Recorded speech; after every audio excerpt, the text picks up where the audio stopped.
Voilà, cette mise au point concernant la personne, notre ami Zahari Loptar, et moi je suis très content. D'ailleurs, c'est pas toujours que j'ai l'occasion de venir assister. Aujourd'hui, j'ai tenu à venir, parce que c'est un journaliste. D'ailleurs, je l'en remercie parce qu'il ne s'en souvient pas, mais dans le temps, vous écrivez sur le nom Lemelif, quelque chose comme ça, non? Pardon? Vous avez un prête-nom dans la presse? Non, j'ai toujours écrit sur mon nom. Il m'a semblé que vous aviez un... Ah, peut-être une fois sous un pseudo dans le... Ouattara, non? Non, dans le pays Tabouz. En tout cas, nous sommes très contents de vous voir ici et de parler de Hizia. Hizia, effectivement, on l'entend à travers tous les chants, et c'est une occasion pour nous d'approfondir un peu nos connaissances. Effectivement, à Kidnan ibn Nord, nous avons beaucoup d'histoires d'amour dans notre histoire, y compris à Kidnan Haddad al-Qalou. C'est une très belle histoire qui a été écrite, rapportée par Mouloud Mamri, et rapportée par d'autres, et qui reste à écrire. Moi, je trouve qu'elle reste à écrire encore. Donc, et qu'est-ce qu'on peut rajouter pour... Moi, j'aimerais bien entendre un poème de Hizia, tel que vous l'avez traduit. Vous les avez traduits, je pense, ici. Vous voulez dire le texte en français? Oui, oui. Lire un passage, mais c'est très long. Un passage. Ouais, nous donner une idée de ce que c'est. On peut lire un passage. Parce qu'on, dommage, on n'a pas encore lu le livre et... Vous voulez que je vous dise un Oui, passage? ça nous fera vraiment plaisir.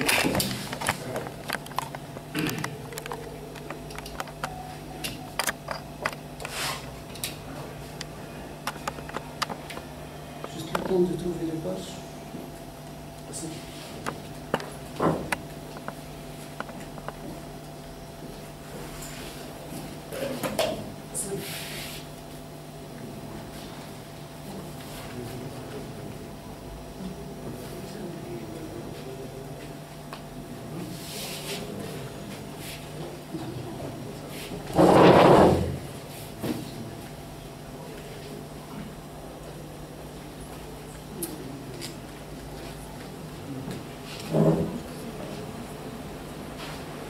Je mets mes lunettes parce que c'est écrit en petit caractère. Alors, le poème s'appelle Hizia simplement. En fait, on n'est pas sûr du titre. On n'est pas sûr que Mohammed Ben Guidoun ait intitulé son poème Hizia, ou bien, comme c'est l'habitude chez les poètes arabes, on donne le premier vers comme étant le titre, c'est-à-dire Azzouni Yallah, on sort le moi en bon genre. Donc, l'habitude ou la tradition a voulu que ce soit Hizia. D'accord? Je ferai juste remarquer que dans toutes les histoires d'amour universelles, et ça c'est pas de moi, c'est un ami poète qui me l'a fait remarquer de Biskra, que dans toutes les histoires d'amour, on commence toujours par l'homme et ensuite la femme. Parce qu'on dit Antar ou Abla, on dit Qays ou Leila, on dit Aragon et Elsa, on dit Samson et Dalila, on dit Tristan et Iseut, et ainsi de suite. Le seul poème dans lequel on ne parle pas de Saïd, c'est Hizia. Personne ne dit Saïd et Hizia. On dit Hizia tout court. C'est que ça, c'est l'élément féminin, c'est le héros, l'héroïne, c'est elle, c'est la femme qui est mise en avant. Ce n'est pas Saïd. Ça, c'était juste une remarque.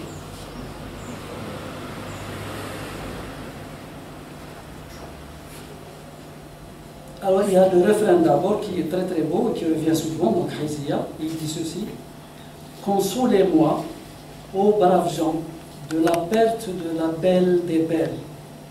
Elle repose sous terre, en moi un feu ardent brûle. Vous ne pouvez imaginer à quel point je souffre, mon cœur s'en est allé avec la svelte Hizia. C'est ce refrain qui revient. Après il décrit là où ils sont dans la caravane. Je vais lire les passages les plus marquants. Là où il a décrit elle lâche sa chevelure d'où s'exhale un suave parfum. Au-dessus des yeux, ses sourcils sont 2 lettres Noun bien tracées. Ton œil est balle de fusil de guerre européen dans son étui, qui jamais ne rate sa cible, aux mains d'habiles guerriers. Ta joue est rose du matin épanoui et œillet éclatant. Le sang qui l'arrose lui donne l'éclat du soleil brillant. Dans la bouche brillent des dents d'ivoire et le sourire est étincelant. Ta salive a la douceur du lait des brebis et du bon miel apprécié des fins gourmets. Admire, admire ce cou blanc comme un morceau de cœur de palmier, une tige de cristal rehaussée de colliers d'or. Ta poitrine, blanche comme le marbre où les seins sont deux jumeaux, deux pommes miraculeuses que mes mains ont caressées. Ton corps a la blancheur du papier fin, du coton et du lin, ou mieux encore de la neige pure tombant par une nuit noire. Elle dénoue sa ceinture et les tortilles de fil colorées autour de sa taille fine retombent sur son ventre comblé, repli sur repli. Admire, admire les chevilles au khalkhal qui ravissent, tu entends leur tintement au-dessus du brodequin. Je passe ce passage et je vais vous lire aussi un passage très très touchant quand elle disparaît, quoi, et qui commence à la décrire ce qu'elle vaut. C'est un passage très très célèbre. Il dit en arabe Teswa, Teswa menhadi, Teswa, elle vaut, Teswa, Teswa, Teswa. Elle vaut 200 chevaux de race et ajoute-y 100 cavales, toutes de filiation rakbiya. Elle vaut un troupeau de 1000 chameaux et une forêt de palmiers des Zibans. Elle vaut tout le pays du Jrid, du plus proche au plus lointain. Elle vaut le pays des Noirs et des Hausa par milliers. Elle vaut les Arabes du Tel et du Sahara et les campements aussi loin que peuvent aller les caravanes. Elle vaut les nomades et les habitants des continents. Elle vaut ceux qui se sont établis à demeure. Elle vaut tous les trésors, la belle de noble descendance. Et si tu penses que c'est peu, ajoute-y les trésors des cités. Elle vaut tous les troupeaux des tribus et l'or travaillé. Elle vaut les palmiers du Drar dans le pays des Shawiya. Elle vaut tout ce qu'il y a dans les océans, chez les Bédouins et les citadins. Et au-delà du Djebel Amour jusqu'à Ghardaya, elle vaut le Mzab et les plaines du Zab. Elle vaut, hormis les saints et hormis les marabouts, elle vaut les chevaux richement carapassonnés et l'étoile du soir. Et c'est trop peu pour ma bien-aimée, mon remède, ma guérison. Je demande pardon au Seigneur qu'il ait pitié de ce malheureux, que mon Seigneur et Maître pardonne à celui qui j'ai mis à ses pieds. Elle avait 23 ans, la belle à l'écharpe de soie. Avec elle, l'amour s'en est allé et ne reviendra plus. Consolez-moi, ô gens de paix, de la perte de la reine des gazelles. Elle habite la demeure des ténèbres, la maison de l'éternel séjour. Consolez-moi, ô amis, de la perte de la beauté des demeures. Elle n'a laissé qu'un lieu qui porte son nom. Consolez-moi, ô homme, de la perte de la belle au brillant khalkhal. On l'a recouverte d'un monceau de terre au-dessus des dalles. Consolez-moi, ô amis, de la perte de la cavale de Villers, qu'aucun cavalier n'a monté et qu'une d'autre maître que moi. De mes mains, j'ai tatoué la poitrine de la belle à la tunique, j'ai tatoué aussi ses poignées de palmes parfaitement dessinées, en traits bleus harmonieux, couleur du col du ramier, parfaitement tracés, sans plume, avec mes seules mains. Dans le sillon de ses seins, mes marques descendaient, au-dessus des bracelets, sur ses poignets, j'ai écrit mon nom.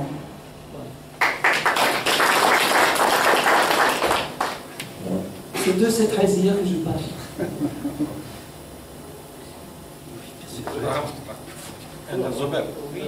Oui.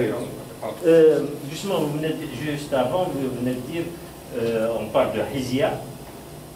Bon, dans tout ce que vous avez dit, je me suis dit, où est l'homme là-dedans? Donc, bon, il y a tous les amours célèbres, il y a toujours l'homme et la femme. L'amant de la Dichéterlé, donc il y a les deux qui sont mis en avant. Ici, il y a juste Hazia qui est mise en avant. Où il est où l'homme? Pourquoi est-ce que c'est seulement sa beauté? Ou est-ce qu'il y a un autre message derrière, qu'on découvrira à travers le livre? Alors là, ça devient intéressant. Et là, les choses se compliquent. C'est en cela que cette histoire m'a passionné, m'a parlé. C'est parce que parce que c'est une très belle histoire d'amour où la femme est mise en valeur. Et personnellement, en tant que féministe, j'ai aimé cet aspect où, en général, l'homme éclipse la femme. Pour une fois, c'est Haïsia qui éclipse Saïd. Quand on parle de Qais ou Leïla, c'est vrai qu'on parle de la beauté légendaire de Leïla, on a cet exemple, mais Leïla a été immortalisée à travers les poèmes de Qais. C'est ainsi. Tout comme d'ailleurs Aragon a immortalisé Elsa, ou Neruda a immortalisé Nush, ou qui vous voulez. Pour une fois, ce n'est pas un poète qui a immortalisé la femme aimée, sa dulcinée. Enfin, ce n'est pas son amant poète, je veux dire. C'est un autre poète qui l'a immortalisé en lui faisant la part belle. D'ailleurs, le nom de Haïsia, quand on le traduit, il ne donne que deux significations en arabe. Soit celle qui marche indolemment, soit celle qui a la part belle.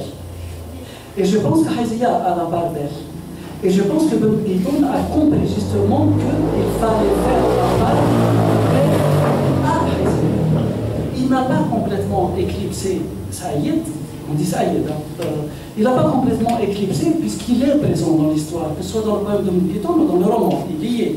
C'est un des responsables de la caravane, il a conduit, il est complètement présent.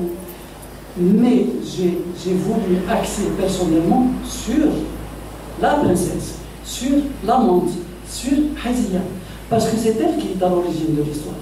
Après, il y a autant d'interrogations qui naissent de la lecture du livre qu'il n'y a de réponses. Je ne prétends pas, à travers le roman, apporter des réponses. Je précise également que ce livre n'est pas un livre d'histoire.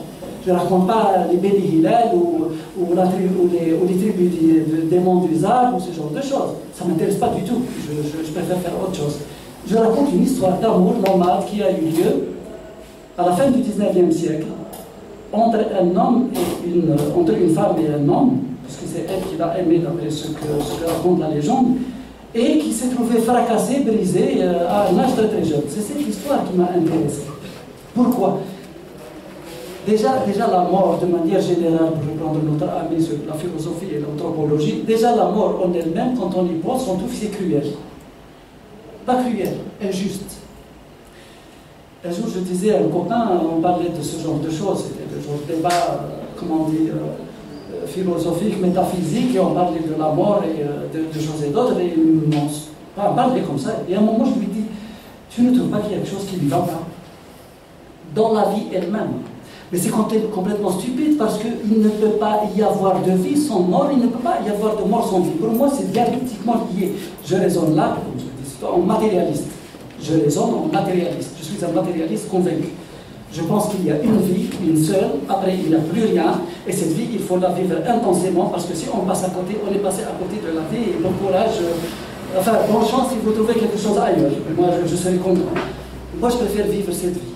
Elle m'est donnée, par la nature ou par Dieu, pour ceux qui croient, pas de souci. Et la vivre, le fait même qu'elle soit un don, je le disais tout à l'heure, nous avons une seule, elle est précieuse, elle est unique. Le fait même que nous ayons cette vie si précieuse, si unique, je trouve que la gaspiller, c'est terrible, c'est faire insulte à la vie. Et pour un croyant passer à côté de la vie, pour moi, c'est faire insulte à Dieu. C'est pas très compliqué à comprendre. Donc on parlait de ce genre de choses, la mort. J'ai dit, il y a quelque chose de bizarre dans la vie, d'injuste. Parce que regardez, on est ignare quand on vient au monde. On est un bébé de 0 jusqu'à je ne sais pas quoi, de 0 secondes jusqu'à 6 mois, 7 mois. On dépend complètement de sa maman et de ses parents. Nourriture, apprentissage, la parole, etc. Petit à petit, les parents souffrent. Il y a des parents parmi vous et on sait tous combien il est difficile d'élever un enfant. Et les Arabes, parce que c'est à la mode, les Arabes, il y a un proverbe qui dit « Mais le mien aussi, d'ailleurs. Comment tant d'efforts à faire, tant d'investissements sentimental, éducatif, alimentaire, je ne sais pas quoi encore, spirituel, tant d'investissements. C'est lourd, mon frère. Et grandit. Il va à l'école, les maîtres vont lui apprendre, la famille continue, les livres, et il grandit, et il va à la fac, et il apprend, il accumule. Et un jour, pour ceux qui vont très loin, il devient un savant. Imaginons, il devient un spécialiste dans quelque chose donné, l'astrophysique, l'astronomie, la physique quantique, la littérature. Il devient quelqu'un. Il a avalé des milliers de livres, il a de l'expérience, il a des voyages, etc. Il est arrivé à ce qu'on appelle le temple, pour utiliser le langage des jeunes. Il est au temple. 60 ans, 70 ans, en fonction de l'espérance de vie et des pays. Mais disons autour de ça. J'ai tout accumulé. Et c'est à ce moment-là que la mort vous dit stop. C'est comme s'il y avait pour moi quelque part un gaspillage énorme. Pourquoi tant d'efforts? Pourquoi tant d'investissements? Pour que quand tu arrives au top, on te dit non, c'est fini. Au-delà de cette limite, ton ticket n'est plus valable pour utiliser le titre d'un roman célèbre. Ça y est, tu dois mourir. Je trouve quelque part que c'est comme si la nature gaspillait quelque chose, comme si quelque chose. Évidemment, c'était une réflexion entre amis sur la question de la mort, mais c'est quand même troublant. La deuxième mort que je trouve cruelle et injuste, c'est quand elle frappe des personnes jeunes, nous le savons tous. La seule mort dont on ne se remet jamais, c'est celle des enfants. C'est universel. Autant il est naturel de voir ses parents mourir, ce qui est normal, ce qui est le changement de génération, autant il est inacceptable de voir son enfant disparaître. Ça c'est clair, on ne se remet jamais, on est brisé définitivement quand on perd son enfant. Et la mort de l'enfant avant les parents et la mort ou le fracas qui touche, Aragon parle à propos dans un très beau poème qu'il avait écrit après l'assassinat de Victor Jara au Chili en 1973, quand il y a eu le coup d'État contre Allende, Pinochet. Il dit Dieu le fracas, Dieu, Aragon le communiste athée, dit, parce qu'il n'y a pas d'autre expression, il y a Sidi Rabbi, je ne sais pas quoi. On dit ça, ça ne dit pas plus. Pourquoi? Il dit Dieu, le fracas que fait un poète qu'on tue. C'est un poète qu'on tue, c'est l'univers qui résonne. C'est un fracas qui touche l'univers dans sa totalité. C'est pour ça qu'il dit c'est inadmissible de tuer un poète. Et nous savons tous, pas seulement Victor Jara, le grand poète espagnol de la résistance, rappelez-moi son nom. L'immense poète espagnol de la résistance. Voilà. Merci, Garcia Lorca, etc. Ça, c'est inacceptable. Comme est inacceptable la perte ou le fracas qui touche un amour, une passion. Deux êtres qui s'aiment à la folie, qui vivent une histoire que tout l'univers appelle de ses voeux à vivre ce genre d'histoire. Paulo Coelho dit dans l'Alchimiste, il dit c'est comme si tout l'univers conspirait pour cette rencontre-là. C'est comme si depuis toujours l'univers, depuis le Big Bang jusqu'à l'arrivée de cette histoire, préparait cette histoire d'amour. Et soudain, elle est brisée, elle est stoppée, elle est fracassée en plein élan. C'est comme un oiseau, à l'envol, vous le tirez avec un fusil ou avec un lance-pierre, vous le fracassez en plein vol. Ça, c'est absolument terrible. Ça, c'est inadmissible. Ça, je trouve très injuste. Et ça, c'est inacceptable.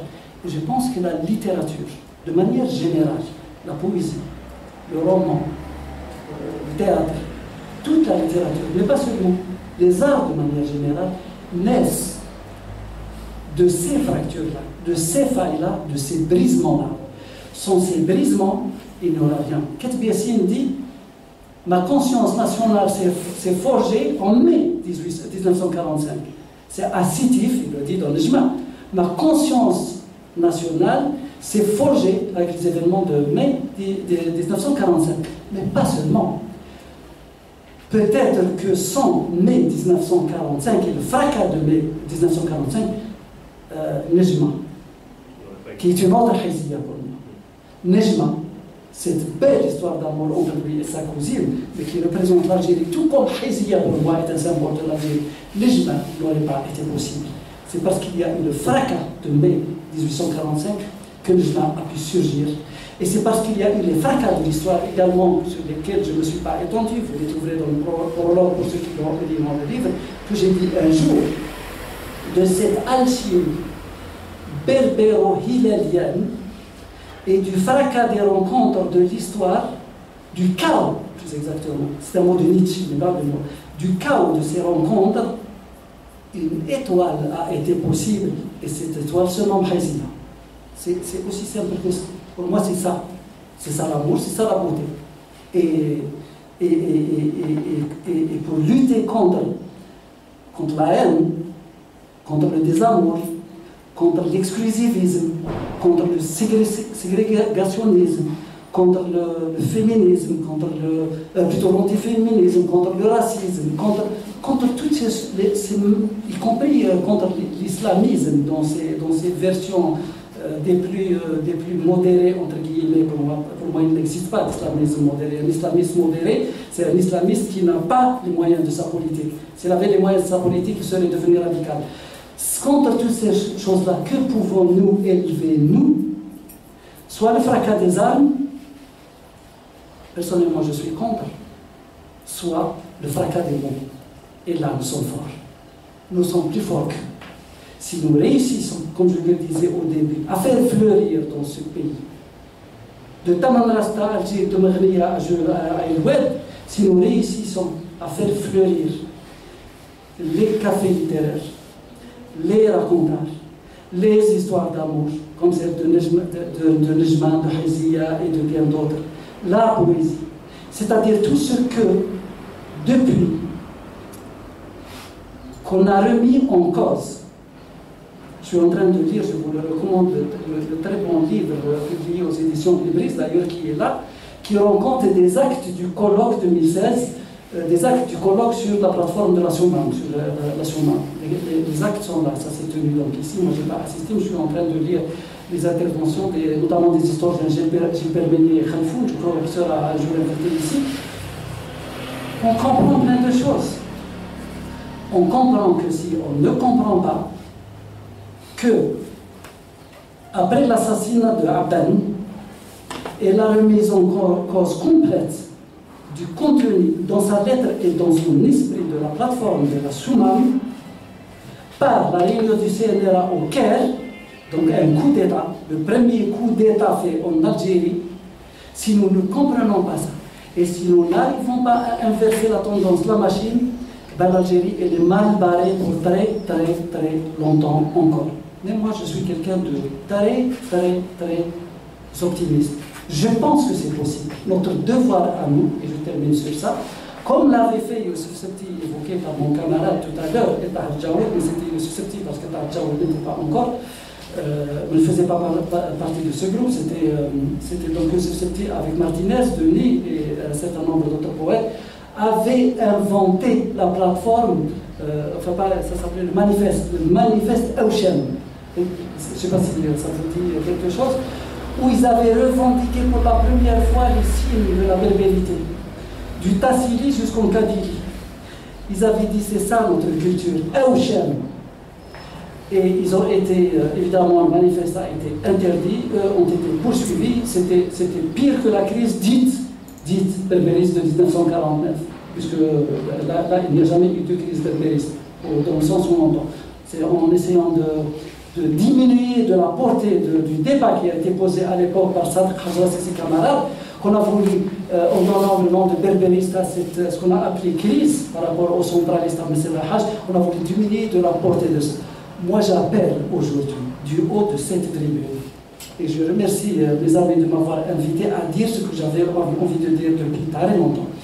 Je nous invite tous à réfléchir pour l'ensemble de ce pays à une véritable plateforme culturelle de la Soumam. Voilà.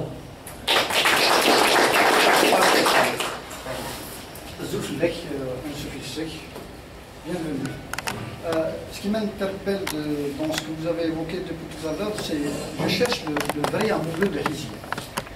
Revenons au poème que Azdin Nasri a écrit en 1986, où il disait que le vrai amoureux était Mohamed Ben Guéton, tout en sachant que le père de Hizia est l'oncle de Siyad. Qu'est-ce que vous en pensez? Qu'est-ce que vous en dites sur ça? Qu'est-ce que je pense de ça? Je pense simplement, j'avais dit tout à l'heure que il y a autant, en rentrant dans cette histoire, il y a autant de questions qui se posent que de réponses apportées. À moi et à tout le monde. Il y a des ondes d'ombre. Il y a des ondes d'ombre sur au moins trois points principaux.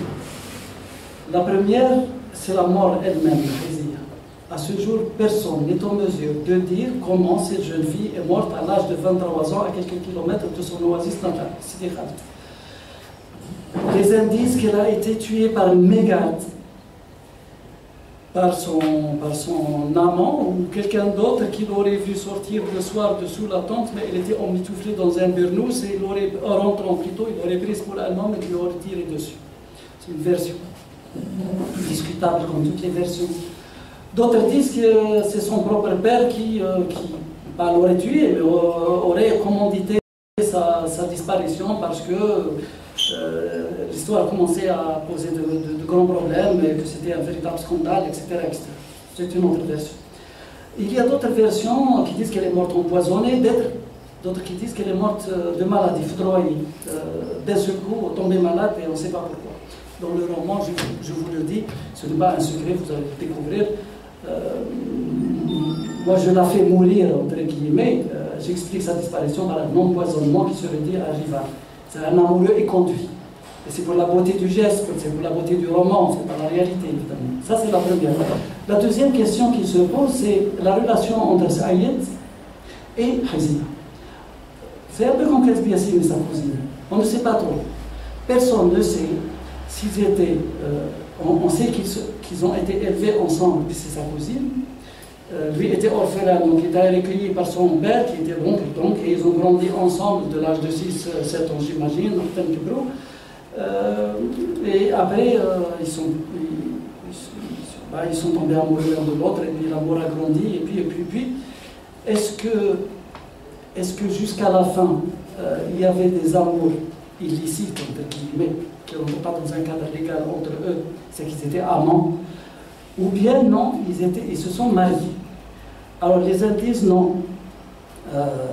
Jusqu'à sa mort, elle était la maîtresse, elle était l'amante de Saïd.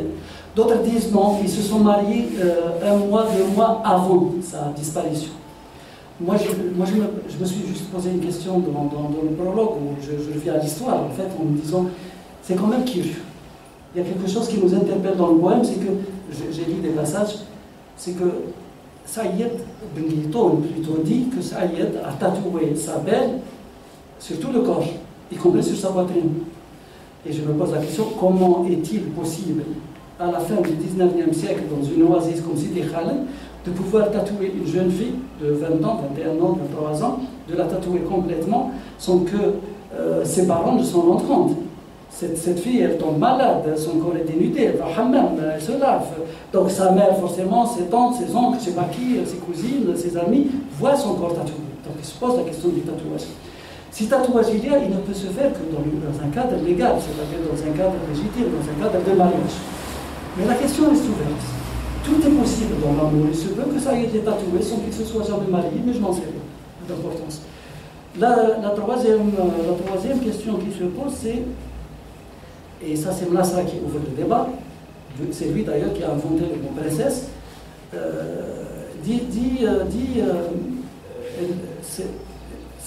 en fait elle était, c'est Saïd, c'est Ben Ghiton qui était amoureux d'elle, c'est pas Saïd.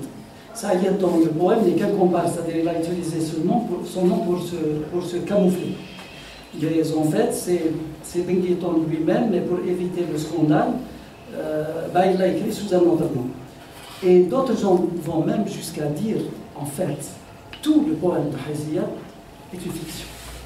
C'est-à-dire que l'histoire n'a jamais, une histoire d'amour comme celle-là n'a jamais existé. Et il dit ceci, il dit simplement que Ben Ghiton, qui appartenait au clan des Bengana, qui est devenu le cheikh arabe des Français, nommé par le gouverneur général Vallée. Avant lui, c'était le cheikh arabe qui appartenait à la famille des Bouakaz.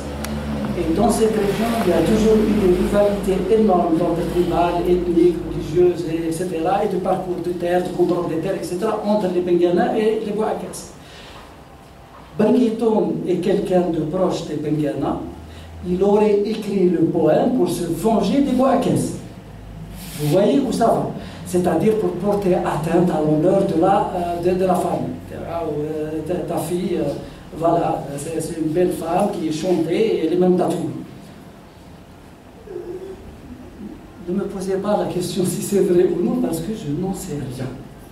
Je disais tout à l'heure avec nos amis, on discutait dans le bureau, j'ai dit, on posait la même question. Mais pour moi, ça n'a absolument aucune espèce d'importance. C'est comme on essayait de prouver aujourd'hui que Qaïs Leïla, c'était vrai ou pas, Samson et Dalila, Tristonis, je ne sais pas. Ça n'a pas d'importance. Je pense que les belles histoires qui nous touchent, j'utilise la phrase que j'ai utilisée tout à l'heure, sont non seulement les histoires qui sont splendides dans leur tragique, mais également les histoires qui restent entourées d'un halo de mystère. Je pense que la littérature l'est aussi, et belle aussi, parce qu'elle reste quelque part. Parce que quelque part, il y a du mystère. Voilà tout ce que je peux dire. D'accord. Bonjour. L'histoire d'Ahésia, bon, effectivement, c'est une belle histoire. C'est une histoire qui est connue quand même de la part des Algériens. C'est une histoire chantée en arabe par certains chanteurs issus de la région environnante de Biskra.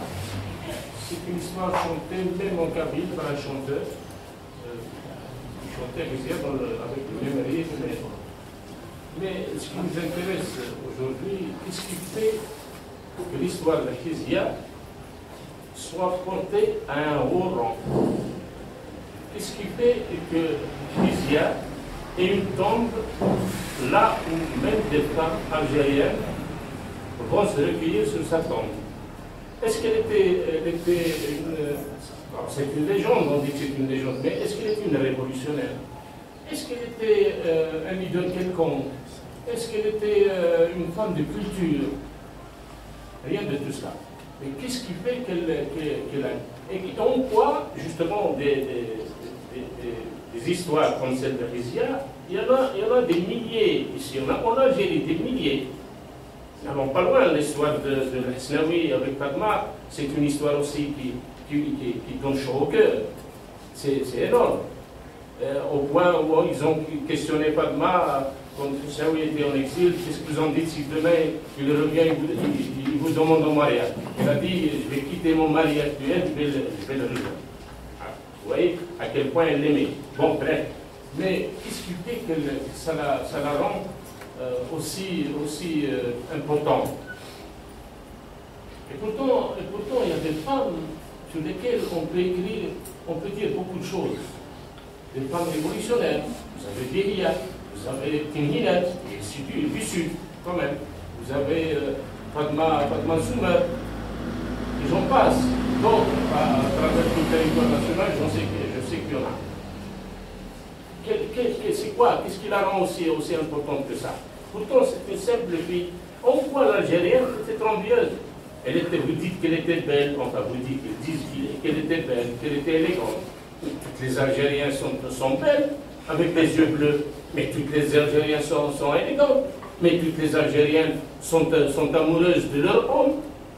En quoi ça diffère par rapport entre leur situation et la situation d'Ahésia? Ou alors, la question qui se pose aujourd'hui, pourquoi justement les gens n'arrivent pas à élucider la chose, est-ce que ce n'est pas parce qu'elle est issue de la tribu des Bni Hilal? Est-ce que ce n'est pas pour rejoindre un peu l'histoire de Uqba? Est-ce que ce n'est pas pour faire avancer davantage l'histoire de Uqba qu'on raconte tout autour de lui, des histoires comme ça? Et on sait, les Bni Hilal, qu'est-ce qu'ils ont fait pour l'Algérie? On sait très bien, ils ont ramené cette langue arabe qui nous a finalement servi pour rien. Au contraire, il nous a fait reculer des centaines d'années en arrière. C'est quoi ça?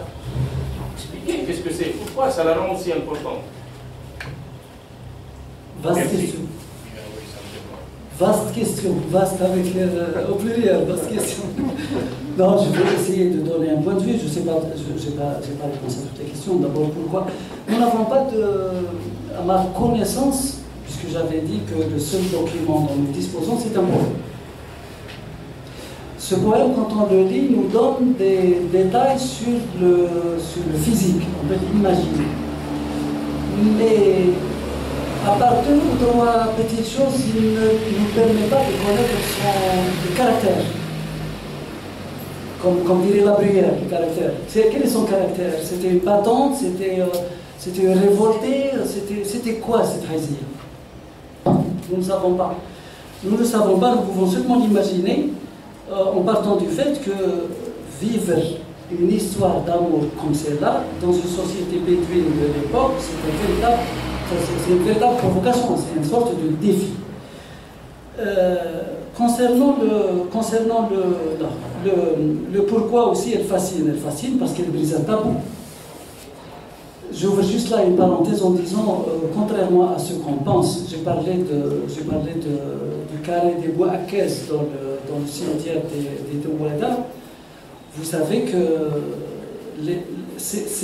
comment dire, sa tribu, ou du moins ses descendants, vous savez, ils n'aiment pas trop. Hein. Moi j'aime Haizia, mais eux, il ne faut pas leur en parler. Pas à tous, mais ils n'aiment pas trop. Pour eux, cette histoire porte atteinte à leur honneur. D'ailleurs, quand vous allez, la dernière, je suis allé à 3 reprises au moins, et y compris après la circonstance, y compris des gens qui sont partis après moi, trouvent la tombe fracassée. On la casse à chaque fois. On casse le marbre, comme si on voulait effacer cette race. Ça veut dire que quelque part, cette femme gêne. Elle les gêne eux, pour des raisons que je peux me comprendre. Sauf ce qui est génial dans cette histoire, c'est qu'elle leur a échappé. Elle n'appartient pas au roi Akaz, elle n'appartient pas à la famille des Douada, elle n'appartient pas au Hilalia. Que là aussi, je vais une parenthèse en disant que j'ai jamais dit, dans le roman, il y a nulle part où je parle de Hilalia, dans le sens où on l'entend, c'est-à-dire faire l'apologie des Arabes et des envahisseurs, du tout. Je dis là de l'alchimie, parce que c'est une alchimie, de cette alchimie extraordinaire dans l'histoire, entre la rencontre de Hilaliens venus de leur Saïd Luanda, donc l'Égypte chassée pour venir coloniser l'Afrique du Nord, et ça raconte toute l'histoire, elle est racontée dans le prologue, dans le moindre détail, de cette alchimie qui est née de la rencontre des Hilaliens avec les Berbères. Dans le cadre de l'histoire est née une étoile qui s'appelle Haizia. Pour moi, Haizia n'est pas une Hilalienne au sens réducteur du terme. Pour moi, Haizia, c'est une Algérienne, c'est une bédouine d'Algérie qui est un merveilleux, comment on dit, une merveilleuse alchimie, un merveilleux mélange entre du sang berbère, puisque la région est une région berbère, tout comme la mienne, depuis toujours, et l'apport d'arabe. Mais on ne sait même pas. On ne sait même pas s'il y a eu mélange. On sait qu'il y a eu 50 000 guerriers. Et encore, c'est selon les Arabes. Khaldun dit une chose, d'autres gens disent des choses. Il y a eu 50 000 guerriers et 200 000 chameaux qui ont déferlé sur l'Afrique du Nord, l'Ifriqiya, et qui l'ont ravagé. Il n'y a pas eu une invasion, il y a eu des invasions. Je dis à propos, ce n'est pas pour vous faire plaisir, je dis invasion, c'est ma conviction. On parle de futuhat, mais en fait, futuhat, c'est dans le sens de l'apologie. Moi je dis, il y a eu des invasions, il y a eu depuis toujours des invasions dans ce pays, de tous les peuples. Il y a eu des invasions dites musulmanes, à travers les Hilaliens envoyés ici pour se venger du pouvoir fatimide de l'époque qui était devenu dissident et avait quitté le fatimisme pour rentrer dans le schisme, enfin je ne vais pas rentrer dans le détail de l'histoire, et pour les punir, il a envoyé les tribus. Khaldun, mais nous le savons tous, dans l'histoire de Berbère, il m'a dit qu'ils sont passés sur l'Afrique du Nord et l'ont ravagé. Il dit les Arabes ne savent pas faire autre chose quand ils ont besoin de pierres pour faire le feu. Ils détruisent les maisons, ils perdent 3 pierres pour faire le feu. Quand ils ont besoin de poutres pour leur tente, ils enlèvent les toits, ils font les poutres pour le tente. Ça c'est le point de vue de Khaldun. Dans cette histoire des Hilaliens, il y a aussi notre ami Youssef Nassib, qu'on ne peut pas taxer d'être anti-kabyle, anti-berbéris, anti-amazigh. Youssef Nassib est un défenseur, comme Tassabit Yassine, de la culture de ce pays dans ses profondeurs depuis toujours, a écrit un bouquin fantastique qui a été publié en France, qui a été repris en Algérie aux éditions Alpha. Au moment où j'étais le directeur des éditions Alpha avec mon ami Samira, on a publié cet ouvrage qui s'appelle La geste hilalienne. Parce qu'il y a aussi dans la geste hilalienne, cette langue taghriba, comme ils disent, une très belle histoire d'amour que j'évoque ici aussi, à côté de celle de Dihia, qui est celle de Ghanem Ben Diyab comment il s'appelle? Je vais me rappeler de son nom. Donc il y a une très belle femme avec un cavalier des Hilaliens qui s'appelle Ghanem Ben Jazia, voilà, Jazia, sur laquelle a également écrit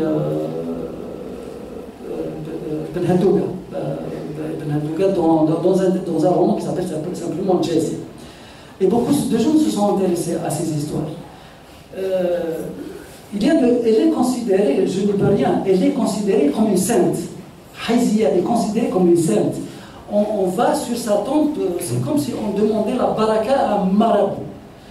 C'est pas un hasard si Maïssa Bari, qu'on ne peut pas taxer qui est féministe et qui amazir jusqu'au bout des ongles, a écrit un roman qui s'appelle simplement Haizia, qui est sorti juste avant le mien, un an ou deux avant le mien, qui s'appelle aux éditions Balzac, qui s'appelle simplement Haizia, où elle ne raconte pas l'histoire de Haizia.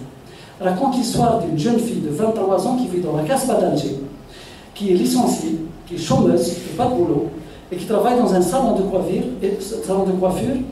et dont le rêve est de vivre une grande histoire d'amour, comme celle de Haizia. Et on va suivre à travers le roman de Maïssa Bari jusqu'au bout le fantasme de cette jeune fille d'aujourd'hui de vivre une passion comme celle de Haizia. Ça veut dire que Haizia fascine, puisque le livre de Maïssa, tout comme celui-là, on rencontrait des échos qu'on ne peut pas qualifier de moindres auprès du public. Ça veut dire que quelque part ça interpelle. Et c'est ça qui m'intéresse. C'est ce qui nous interpelle dans toute cette histoire. Je termine simplement en disant, sur Tinina, il y a beaucoup d'écrits, il y a même des romans. Amal al-Mahdi, que j'évoquais tout à l'heure, a écrit sur Tinina, Princesse Touareg. Dihia, il y a eu beaucoup d'écrits, il y a beaucoup de romans sur la Kahina, publiés par des Français et publiés en Algérie également, on trouve ici. Il y a eu sur des princesses, comment il s'appelle, la princesse à la Casbah, notre amie qui est décédée, dont on avait publié les livres et qui les a repris chez Apik. Abdelaziz Farah qui a écrit sur Zafira, la princesse Zafira. On a plein d'histoires qui ont été écrites. Je trouve que ce n'est pas suffisant. Je trouve qu'il y a beaucoup d'autres histoires et qu'elles mériteraient d'être portées à travers des romans, à travers des films, pour simplement permettre à nos jeunes d'aujourd'hui de rêver avec la beauté, avec l'amour, avec la culture. La culture, simplement, la culture de la beauté contre la culture du sang. Parce que la culture du sang n'a connu que ça. J'étais à la Guadeloupe il y a quelques jours, je discutais avec mon frangin qui est dans l'organisation nationale du Moudjahidine de la région, et il me parlait du 5 juillet, nous allons fêter, voici le programme, etc. Moi j'étais parti pour faire des repérages pour un autre roman que je termine là bientôt, qui sortira au mois de septembre, et qui porte sur tout à fait autre chose, c'est pas une histoire d'amour, même s'il y a une histoire d'amour dedans. Il porte simplement sur, je vous le donne, puisque je suis là, pourquoi pas, sur la prise de ma ville natale en 1852, le 3 et le 4 décembre, par les sanguinaires, le général Pélissier, le général Youssef, sur ordre du gouverneur général Rondon, et qui ont rasé la ville de la Guadeloupe. Rasé. Quand je dis rasé, c'est rasé. Fromentin Eugène, le français, est arrivé 6 mois plus tard, il nous raconte dans le détail le génocide qui a été commis contre la population de la Guadeloupe en 1852, le 4 décembre. Sur 3500 habitants de la ville, quand ils l'emplissent complètement, ils en ont assassiné 2500. Fromentin dit les soldats marchaient dans des rigoles de sang. Fromentin dit pendant 6 mois, les vautours et les corbeaux n'ont pas cessé de tournoyer autour de la ville, attirés par l'odeur des cadavres en décomposition.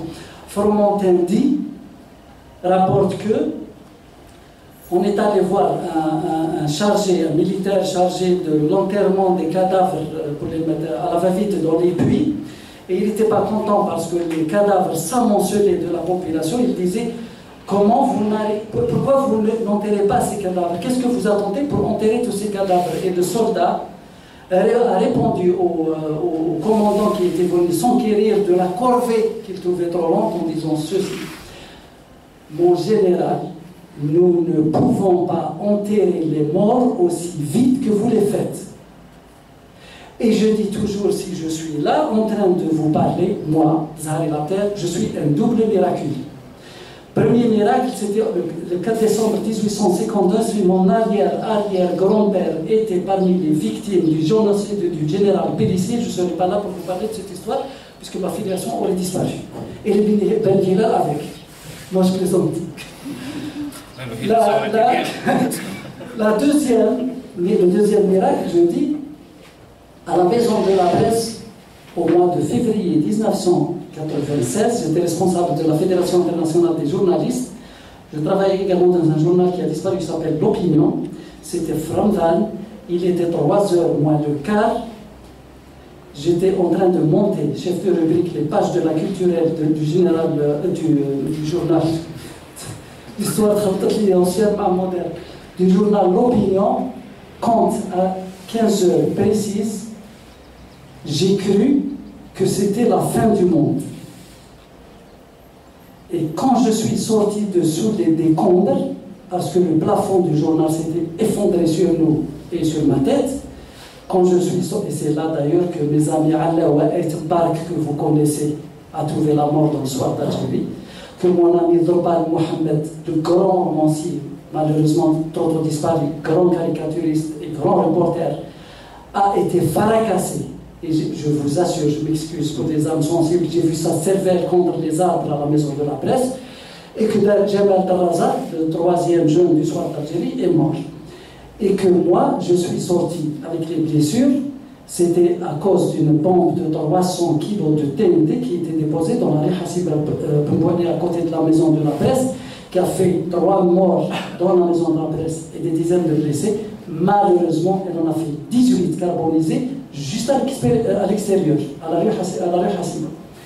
C'est pour ça que je dis à chaque fois, je suis un double miraculé. J'ai échappé au génocide de Pélissier et j'ai échappé au génocide que voulait commettre contre la maison de la presse, GIA. Voilà, ça, cette culture-là, quand mon frère parlait du 5 juillet, il est peut-être temps de sortir, tout en respectant les martyrs, les moujahid, tous les morts, mais peut-être qu'il est temps de sortir un petit peu par parler de la culture du sang pour rentrer dans la culture de la beauté. Pourquoi? Parce qu'à chaque fois qu'ils veulent inaugurer quelque chose, se pose à eux le problème de quel nom de moujahid ou de shahid on va lui donner. Avec tout le respect que j'ai pour les shahid et les moujahid, pour les shuhada et les moujahid. Sans que je vous dis, on peut bien appeler à la Guatte le lycée Ketbiassi. On peut bien appeler un collège à la Guatte le collège Mohamed Issiakhi. On peut bien appeler un institut de musique l'institut de musique Rimalik. Rimalik, c'était un très grand musicien de la Guatte. On peut bien appeler tel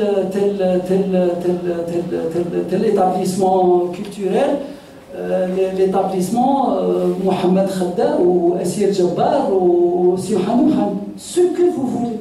Sortons de la culture du sang et appelons à nos enfants, rien qu'en voyant les choses, un petit peu la culture de la beauté. Pourquoi je suis jaloux quand je vais à Paris et que je me balade dans les rues et je m'arrête, je vois une plaque dans une maison. Ici, a vécu de telle date à telle date Victor Hugo. Ici, c'est la maison de Baudelaire. Vous allez au Père-Lachaise, toutes les tombes sont indiquées. Ici est enterré Edith Piaf, ici Jacques Brel, enfin je ne sais pas qui, ici. Partout. Il y a le souvenir de la guerre, de la Première et de la Deuxième Guerre mondiale. Évidemment, la résistance, mais il y a à côté aussi la culture. Quand allons-nous enfin revenir à la culture, tout en gardant, évidemment, sauvegardant la mémoire, parce qu'un peuple qui n'a pas de mémoire, c'est un peuple qui n'a pas d'existence pour moi. Désolé d'avoir été un peu long. Hein. Vous avez dit qu'il y a des écrits sur Tinilan, sur Delia, sur bon, il y a des écrits dessus, quel que soit l'écrit qu'il y a dessus, c'est pas suffisant, parce que c'est des gens, c'est des femmes qui se sont sacrifiées pour l'Algérie. Mais en quoi, ou quel est le sacrifice de Hizia pour qu'on puisse écrire et chanter et la considérer, comme vous venez de le dire, comme un saint. Non, je n'ai pas dit moi, je considère comme ça. J'ai dit les femmes, on considère comme ça. Considérer là-bas, des gens. Au moins, ils vont se replier sur sa tombe. Vous savez, il y a plein de mystères sur ces endroits où les gens métamorphosent des choses. Quant à moi, je n'ai pas voulu raconter ni une sainte ni une guerrière, je voulais raconter une histoire d'amour. Parce que moi, je suis un passionné des histoires d'amour. D'ailleurs, ma poésie ne porte que sur l'amour, pas sur autre chose. Je n'écris que sur la beauté et les femmes. C'est tout ce qui m'inspire. Ça ne veut pas dire que je suis insensible au reste. Je suis un militant, comme vous le savez, militant politique, militant de la culture, etc. Mais je trouve que ça, c'est fabuleux. Je trouve que les histoires d'amour donnent de l'espoir. Je trouve que c'est beau. Je trouve que...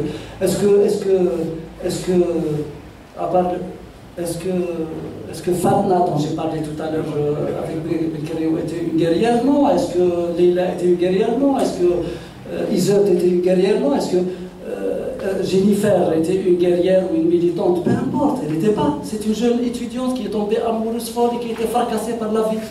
L'injustice de la vie qui met un arrêt, comme ça, brutalement, à une belle histoire qui est en train de monter. Elle ne serait pas fracassée, elle serait devenue une histoire banale que nous vivons tous. Mais c'est justement ce fracas, de ce fracas qu'est née cette histoire qui moi, me fascine. Voilà, donc on ne peut pas être d'accord avec moi. Vous avez écrit sur l'histoire de Hizia. Bon, ok, vous avez fait des recherches durant des années, je crois que 10 ans, comme vous disiez, mais ça se comprend, bon, vous avez cherché, vous avez trouvé ce que vous avez pu trouver. Aujourd'hui, je vous pose la question directement. Vous, en tant que journaliste, qui êtes un peu dans l'investigation, vous, en tant que poète, vous, en tant qu'écrivain, est-ce que vous pouvez écrire quelque chose de même sur Katia Benkana, qui a justement voulu casser les tabous? Oui, tout à fait, pourquoi pas? Oui, c'est un sujet, il n'y a pas qu'elle. Avant Katia Benkana, j'ai toujours, ça fait trop longtemps que je rêvais de romancer, par exemple, l'histoire de Hassiba Mouali. Je trouve que cette jeune fille de 20 ans, fracassée, avec ses camarades, l'histoire que nous connaissons tous, le petit Thomas, la bataille de la Casbah, et vous avez tous vu sa photo, cette jeune femme militante, engagée complètement à l'âge de 20 ans, d'une beauté à faire pâlir le soleil. J'aurais aimé, par exemple, que quelqu'un romance cette histoire. J'ai voulu le faire. Il paraît que sa famille n'aime pas trop qu'on parle d'elle, je ne sais pas quoi, mais peu importe. Oui, il faut écrire cette histoire aussi, celle de Katia Benkana. Mais pas que. Il y en a d'autres, il y en a plein. Des amis militants, certains ont disparu, d'autres qui sont toujours vivants et qui sont des symboles très forts de cette Algérie, oui, de la résistance. Oui, pourquoi pas. Vous savez, j'étais en 1994 devant la salle Ibn Khaldoun. On était très peu d'hommes. Quand l'Algérie était à feu et à sang, on était très peu d'hommes à soutenir le Rafat. Pas seulement le Rafat, mais les organisations féminines et féministes de l'époque, et notamment le Rafat qui a pris l'initiative. Le regroupement des femmes qui étaient sorties, il y a les vidéos qui étaient sorties pour se battre, enfin pour proclamer la République démocratique qui ne doit pas tomber et clouer au pilori la République théocratique que voulait mettre en place le fils et ses démembrements, si je puis dire. On était très peu d'hommes, j'y étais, j'ai écrit un long poème sur cette histoire où les hommes étaient très peu à côté des femmes qui se bagarraient. J'ai toujours eu une admiration très sincère pour les femmes de ce pays, depuis l'Antiquité jusqu'à aujourd'hui. Jusqu'à Benghazi, et d'autres, il y en a eu d'autres. Toutes celles qui ont résisté, certaines sont mortes et d'autres non. En passant par la période d'avant le mouvement national, la période du mouvement national, certaines sont connues, d'autres non, la période de la guerre de libération nationale, la période qui est venue depuis, qui dure jusqu'à aujourd'hui. Toutes. Il y a une admiration sans borne pour ces femmes. Et je ne dis pas parce que je suis féministe pour faire plaisir aux petites femmes, il y en a une seule dans la salle, pour leur faire plaisir. Non, c'est une conviction chez moi que l'avenir de ce pays passe par ce qu'il fera de la femme ou des femmes. L'avenir de ce pays passe par là. Tant que la question centrale, fondamentale, de la femme ou des femmes n'est pas réglée dans le pays, et ne s'arrête pas pour moi au niveau du statut de la femme, qui est une honte absolue. Il n'y en a pas de semblable dans tous les pays du monde, aucun pays du monde, à part l'Arabie Saoudite peut-être. Et le Yémen, il n'y a pas, il n'y a pas que ça. Mon ami Moussa Yarnet, Amara disait la dernière fois, il y a eu une polémique à un moment donné, je ne veux pas revenir là-dessus parce que autrement, il disait, écoutez, moi, quand je dis je suis féministe convaincu, je le suis, parce qu'avec Sabrina, sa femme, avec Sabrina, je partage tout. Je ne considère pas Sabrina comme ma femme, je la considère comme ma femme, comme ma soeur, comme ma maîtresse, comme mon professeur, comme mon élève, comme tout ça. Je la considère comme une personne entière, à part, et entière, comme dit Malika Moukhaddam, avec laquelle je partage tout. Pas de faire la vaisselle pour ce plaisir-là, ou aller faire des courses, ou ce genre. Non, non, non. Nous partageons absolument tout. Le détail et l'ensemble. Il disait dans ce débat, commençons déjà par faire ça, à notre niveau. Ça, je suis un adepte de Pierre Rabhi. Je ne sais pas si vous voyez qui c'est, Pierre Rabhi. Le colibri, voilà. Je suis un adepte. Moi, je dis toujours, écoutez, on devrait agir comme le colibri. Pas rigoler sur ce qu'il faut. On parlait tout à l'heure avec Hafid et Azizdine. Pas seulement je fais ma part pour éteindre le feu. Même si c'est une petite goutte que je prends, que je jette et que le tatou se moque de moi parce qu'il me dit comment tu vas éteindre le feu dans la forêt. Eh bien, je fais ma part. Si je trouve une bouteille sur la route, je la prends. Et je la mets dans la voiture, et quand je trouve une poubelle, je la mets dedans. Je fais ma part. Je ne la laisse pas et je regarde. Après, je dis, voilà, simplement, moi je dis qu'il faut faire notre part. Pour moi, au gaz fait sa part, le café fait sa part, la gondard fait sa part. À la Guadeloupe, depuis maintenant 3 ans, nous préparons la 4e édition. C'est très rare dans le Sud. Nous organisons ce qu'on appelle chaque année la poésie au féminin. En tamazight, en arabe, en français et en arabe populaire. Il n'y a que des femmes qui sont invitées. Il y a des hommes, mais je veux dire, il n'y a que des femmes qui lisent. Ça s'appelle la poésie au féminin.